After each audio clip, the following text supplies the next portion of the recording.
ఆగండి ఒకసారి, నేను చెప్పేది వినండి. నైట్ అంతా ఆలోచించి మీకు నాకు బాగా వర్కౌట్ అయ్యే ఒక బిజినెస్ ఐడియాని తీసుకొచ్చాను తెలుసా. మీరే వింటే అది ఆశ్చర్యపోతుంది. ఆ బిజినెస్ ఐడియా ఏంటో తెలుసా? ఫస్ట్ సర్వీస్ మనం ప్రొవైడ్ చేసేది ఎవరికైనా బ్రేకప్ అయిందనుకోండి, వాళ్ళతో పాటు మనం కూడా పక్కన వెళ్ళి వాళ్ళ ఎమోషన్స్ని మనం కూడా షేర్ చేసుకుంటాం. అంటే వాళ్ళు ఏడిస్తే ఏడుస్తాము, వాళ్ళు ఏడవలేకపోతే మనం ఏడుస్తాము, అరే ఏంట్రా ఇది? వాళ్ళ బదులు ఇలాగనమాట.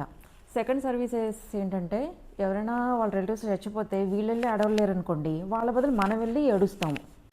అండ్ ఎవరికైనా చూపించండి రా, వదిలేయకండి రా బాబు అని అలాగా కూర్చోబెట్టి చెప్పండి రా. థర్డ్ సర్వీసెస్, వాళ్ళు ఎవరికైనా ఫుడ్ ఎక్కువైపోయి తినలేకపోతున్నారు అనుకోండి, వాళ్ళ బదులు మనం వెళ్ళి ఫుడ్ తింటాము, ఆ సర్వీసెస్. నెక్స్ట్ వాళ్ళు ఒక్కళ్ళే ట్రావెల్ చేయాల్సి వస్తుంది, మనం వెళ్ళి కంపెనీ ఇస్తాం, బడ్జెట్ అంతా వాళ్ళే పెట్టుకుంటారు, మనం వెళ్ళి వాళ్ళకి ట్రిప్లో అటు ఇటు తిరిగేటప్పుడు మనం కంపెనీ ఇస్తాం, అంతే. ఎలా ఉంది నా బిజినెస్ ఐడియా? అంతా అయిపోయింది. ఎవరికైనా ఇంట్రెస్ట్ ఉంటే కామెంట్ చేయండి.